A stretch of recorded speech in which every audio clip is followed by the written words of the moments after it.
The post office is a critical part of our national infrastructure. I do not believe that to be an exaggeration. In the time available to me this afternoon, I hope to demonstrate to the House and to the Minister why I, many honourable and right honourable members on this side of the House, and most importantly my constituents, feel so strongly about the need to safeguard the future of the post office in Cheshire and across the country. By way of introduction, it is worth briefly setting out where the post office network stands today.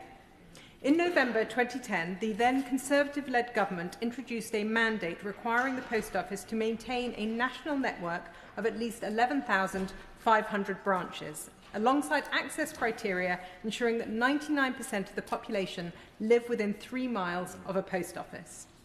That mandate has provided an essential degree of certainty and stability for post offices over the past decade. Madam Deputy Speaker, I want to set out today why each post office plays a vital role in our communities, and to ask the Minister to commit today to there continuing to be at least 11,500 post office branches at the end of this Parliament. At a time when other high street services are steadily reducing their physical footprint, including banks, and with them access to cash, a point which I'll return to later, it's important more than ever that we protect the physical presence of post offices in our communities. For many people, particularly the elderly, those without reliable transport, and those who are digitally excluded, the local post office is not just a convenience, it is a necessity. The economic case for the post office is also compelling. Independent research estimates that for every pound spent through the post office, a further £1.51 is generated in the wider economy. In total, the post office contributes more than £4.7 billion in economic benefit to the UK each year. This underlines the vital role it plays in supporting business and trade, particularly small and micro businesses that rely on local services to operate efficiently. Madam Deputy Speaker, the Government often speaks of its ambition to deliver a high-growth economy, even if its actions and policy decisions too often act as a hindrance to that goal. So I urge the Minister not to underestimate the contribution the Post Office makes to economic growth and local prosperity. As an organisation, the Post Office has also demonstrated a clear commitment to rural communities, something that is particularly relevant to me as the member for Chester South and Eddisbury, and for our county of Cheshire more broadly, with its many rural villages alongside our towns and cities. 43% of the post office network is located in rural areas. That reflects not only the opportunities presented by rural economies, but also the unique challenges those communities face. It reinforces the importance of maintaining reliable, accessible, face-to-face services where alternatives are often limited. It would also be remiss of me not to mention the Post Office Horizon scandal and pay tribute to the sub-postmasters in Cheshire who were so wronged. When the future of the Post Office is under threat, it is vital that we do not deter people from entering the sector. If we want to see a robust post office network in the future, we must ensure staff have confidence in the systems that they operate. Madam Deputy Speaker, before turning specifically to Cheshire and my constituency, I want to briefly acknowledge some of the challenges facing the Post Office today. More and more of us are going online for shopping and to access services, and as a result, customer visits to post offices have fallen by nearly a third since 2008. Alongside this, the range of government services delivered through post offices has declined since 2010. While there is, of course, a responsibility on government to operate efficiently and deliver value for money, we cannot ignore the cumulative impact that this shift has had on the post office network and on the digitally excluded. But perhaps the most pressing challenge is the broader economic context. Operating costs are rising, including rent, utilities, energy costs, increases in employer national insurance contributions, and the increases in business rates introduced by this government have all placed further pressure on already stretched post office operators. The Minister's predecessor, back in March last year, said that their plan aims to achieve operational and financial stability by 2030 and includes a commitment to boost annual postmaster incomes by £250 million by the end of the decade. However, speaking with local postmasters, they have raised concerns that of the £120 million expected in this financial year, the Post Office has since confirmed that only £89 million would be delivered by the end of March. So can I ask, what discussions has the Minister had with the Post Office about this reduction, and what steps will the Government take to address the resulting uncertainty for the postmaster network?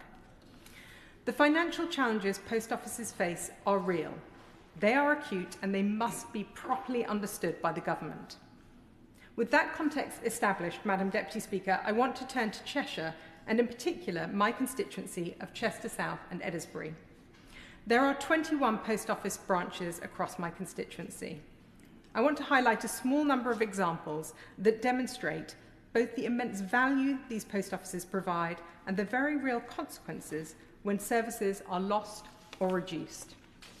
I begin with the village of Kelsall, where a post office once operated at the heart of the community, serving residents and local businesses alike. Last year, that post office was forced to close after the co-op, which hosted the branch, withdrew from operating it, citing challenging economic circumstances. That decision reflects the wider pressures facing retailers and is a direct consequence of rising costs. Following the closure, I received a significant volume of correspondence from concerned constituents anxious about the loss of their post office and the impact it would have on their daily lives. In response, I launched a petition to save Kelsall Post Office to demonstrate clearly the value the community placed on the service, and I'm grateful to the 337 residents who signed that petition. For some, the closure affected business continuity, being able to deposit cash takings or send goods. For others, it was about access to cash itself. Many relied on the post office for help navigating complex digital processes, particularly older residents. In every sense, Kelsall Post Office was a vital community asset. While we've not yet been able to secure a new site, I want to reassure my constituents that I will continue to work with local stakeholders and the post office to make the strongest possible case for a community post office in Kelsall. Madam Deputy Speaker, current access requirements state that everyone must live within 3 miles of a post office branch. And whilst Kelsall residents do have an alternative branch just within that distance criteria, the reality is where the rural roads have no safe walking routes, that really offers little comfort to those who cannot drive, have limited mobility and lack decent public transport options. For many, the impact of the closure is therefore still keenly felt. Each of the 21 post offices in my constituency is highly valued, and the closure of any additional branches would have a significant impact. In rural areas in particular, where public transport is limited or non-existent and digital connectivity has suffered from long-standing underinvestment, the local post office plays a vital role in meeting the needs of the community. The reality is that Kelsall is not the only rural village to have had a post office closure. There will be many, many more across the country. Audlam, another village in my constituency, has been without a post office for 2 years now. And then last year, the Labour-led council significantly cut the bus frequency, further reducing residents' access to vital services. So can I ask the Minister what steps his department is taking to help rural villages and areas to not just save, but to regain post office services that they have lost? I want to turn now to the village of Malpas to highlight the issue of access to cash and banking services. In July 2024, the village lost its final bank branch. Thankfully, Malpas Post Office stepped in to provide some of the services previously offered by the bank. However, in recent months, the post office closed without warning, and when it initially reopened, there was no access to cash. This situation caused significant anxiety for residents and local businesses. I'm pleased that under new management, the service has become more reliable, but this case clearly illustrates the fragile state of high street provision. There is now not a single bank branch anywhere in my constituency of Chester South and Eddisbury. The services provided by the post office are vital. The risk that the situation experienced in Malpas could be replicated across many villages has serious consequences for residents, businesses and the local economy. So I want to ask the Minister on this point if he will commit to considering access to cash and vital banking services in any future sustainable model for rural post offices. Madam Deputy Speaker, I want to pay tribute to all the people working incredibly hard in post offices across Chester South and Eddisbury. I would like to highlight in particular Sandra and Tony, who do a brilliant job running Tarpley Post Office, which is one of our 4 main post offices in Chester South and Eddisbury, alongside Sandyway, Westminster Park and Lime Avenue Post Office in Weaverham. Of those 4, Tarpley is the most rural and as a result is absolutely critical to the community it serves. Other branches in my constituency are classified as outreach post offices, which means that they may be part-time services hosted, for example, in village halls or where post office services are an add-on to a shop providing a more limited service offering. As a main post office, Tarpley provides services that others do not. It is consistently open, reliably serving customers, offering local businesses a place to deposit takings, providing access to cash and acting as a vital hub for the wider village and surrounding area. On that point, will she give way? I will give way. Can I thank my honourable friend for making an excellent contribution in the House? Does she agree with me that post office masters like Sassy in Croxley Green and Usman in Maple Cross are not just sub-postmasters but community champions, and similar to the village pub, remain a critical asset to our community? Aphra Brandreth. My honourable friend makes a really important point, and he mentions the sub-postmasters in his constituency, and I want to echo what he said and pay tribute to those who are working so hard in my constituency. Whilst I sincerely hope there will be no future branch closures, I ask the Minister this. If the government does intend to make changes to the network, will special consideration be given to branches classified as main post offices, particularly those serving large and predominantly rural geographical areas? The final example I wish to highlight is Wimbury Village Post Office, which demonstrates the wider community role these facilities provide. Wimbury is a very rural village with just 2 amenities, the local pub and the post office, which also operates as a convenience store. At a time when our hospitality sector is under immense pressure from rising costs and business rates, the loss of either would be deeply felt. Currently, approximately 14% of post office branches are the last shop on the high street. This is both a sad reality, but also a wake-up call to the government that we must protect what we have left. Again, I say this with respect to the Minister, but the government has demonstrated policy after policy that it does not understand the countryside and does not see it as a priority. So can he assure me today that rural branches will not be seen as low-hanging fruit and closed, only to be replaced by urban branches, because the social and economic impact would be significant, and I know this would be the case in Wimbury as just one example. The post office in Wimbury is a true community hub, brilliantly run by Kirsty and Daniel. The affection in which it is held was demonstrated clearly when, as part of my recent small business competition, nearly 100 residents nominated it for an award. I was delighted to visit just before Christmas to present the team with a certificate, and I want to place on record my thanks to them for their continued service to the community. In closing, Madam Deputy Speaker, I've used this adjournment debate to highlight the vital importance of post offices to Cheshire, to my constituents and to our country as a whole. The campaign to protect the post office network has been championed by Conservatives, and I want to pay tribute in particular to my honourable friend, the member for West Worcestershire, for her leadership in securing 165,000 signatures to our petition, which was delivered to the Prime Minister. As the Minister considers the response to the government's consultation on the future of the post office, I urge him to listen carefully to the voices of my constituents, to recognise the unique role post offices play in rural communities, and to commit to maintaining the network at its current level. Thank you. Minister Blair McDougall. Thank you, Madam Deputy Speaker. I congratulate the Honourable Lady for securing this debate. In a previous role, she and I travelled the world on the Foreign Affairs Select Committee, so it's good to be dealing with matters that are closer to home, and there's no, I think, matter, as she so eloquently has argued, closer to home than the importance of post offices to the local community. I'd also like to thank her for giving me the opportunity for the first time as Minister responsible for postal services at the dispatch box to put on record my disgust at the way postmasters were treated by the Horizon scandal. The reputations lost, the livelihoods lost, the lives lost from that, I think shame the country, and it's my responsibility to make sure that they get the redress, the justice and the recognition that they deserve.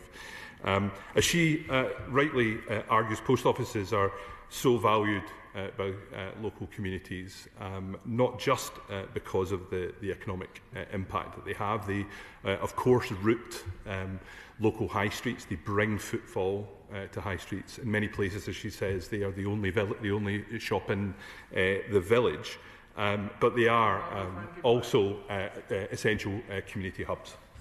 Tim Rocker. Thank you. I'm grateful to the Minister giving way.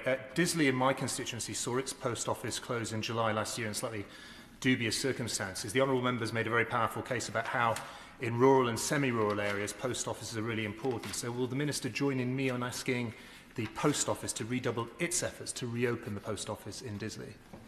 Well, on this as in all matters, and Macclesfield, he's a constant campaigner on behalf of his local community, and I'll absolutely raise the particular branch that he mentions with the post office management. The Honourable Lady mentioned in her speech Sandra and Nancy, the local sub-postmasters in her area.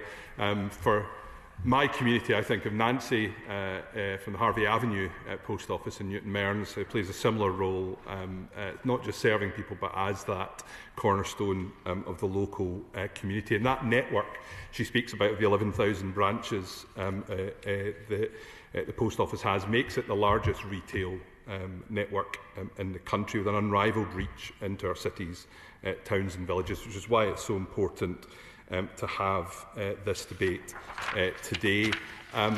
As Minister for Postal Affairs, I'm always happy and always do raise issues with the post office management on behalf of members of the House. But I know she understands the post office, while publicly owned, operates as a commercial organisation aside from government, which means the post office have the commercial freedom to deliver the branch network, but as she rightly points out, that's within those criteria, those access criteria set by the government, and those are so important because they set that minimum access criteria, the minimum level of service that should be provided to everyone across the country. For example, the 99% requirement for population living within 3 miles of their nearest postal service, falling to 95% within the total urban population. And she raises whether the government will continue with those access criteria. As she mentions, it's some time since government has looked at those access criteria. We are doing so through the Green Paper and the responses to it. Our starting assumption was that we would maintain that level of the number of post offices, particularly as she rightly raises, with one eye on the importance of them to rural communities. But it is right that we do take the time, after such a long time since those access criteria will be set, just to ask whether they are still the right thing for post offices, for communities and for the postmasters themselves. I want to specifically turn to address the post office provision within her constituency. There are, I think, 21 branches operating in her area, serving thousands of customers each month and helping to support the local economy.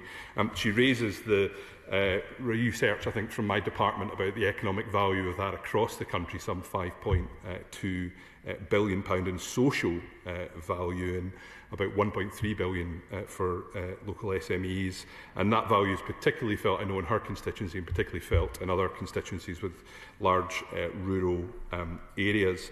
Turning to Kelsall Post Office in particular, which closed after the resignation of the operator Co-op, I completely understand the painful impact a branch closure can have on a community, and a fear that the service will never return. It can be disruptive, particularly for those who don't have the nearby alternative.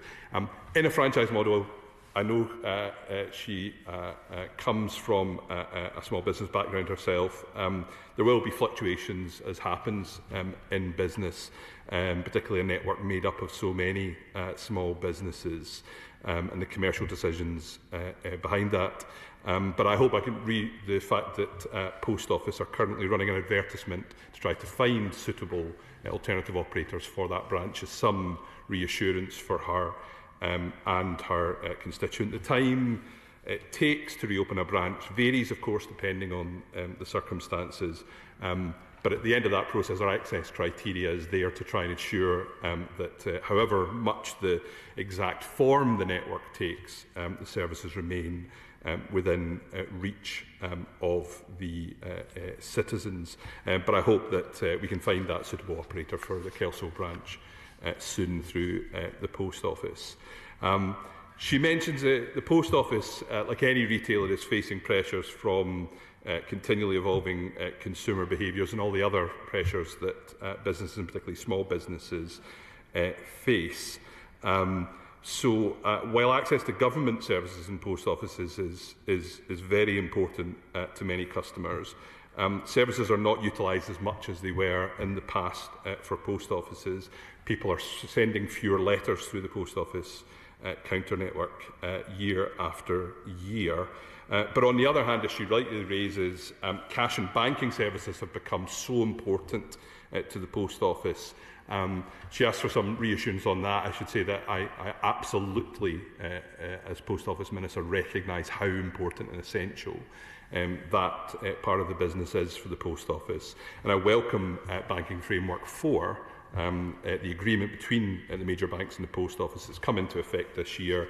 That will mean that the Post Office is able to increase the income that postmasters receive for delivering banking services, further recognising that important role that she raises within the high streets. It's clear the Post Office has got to continue to evolve, to adapt to those shifting needs and shifting trends within national and local economies. That's why our Green Paper I referenced a moment ago is trying to have that dialogue on the future of the Post Office, from the services it provides to how we modernise and strengthen the network, and how we, importantly, particularly with regards to the legacy of the Horizon scandal, change the culture in the way that the Post Office is managed. We've had thousands of individuals, postmasters, stakeholders have contributed during this consultation, and I thank them for that, and we will be publishing our response in the coming weeks. Honourable Lady also mentions Malpass Post Office. I congratulate her on her campaign, her successful campaign in that area. She will know that cash services have been reinstated at that branch in November. More generally, we remain, as I've said, completely committed to the future of the Post Office. We're providing £83 million in subsidy for the network this year, some £500 million over the next few years of investment to help them transform so that they can have that sustainable future and ensure that postmasters in particular are better remunerated. In addition to the subsidy that I mentioned about keeping particularly uncommercial parts of the network and rural parts of the network open as well. And I know that ambition will be supported by members all across the House who recognise how important post offices are in anchoring our local communities. The question is that this House do now adjourn. As many as of that opinion say aye. Aye. The ayes have it. Order, order.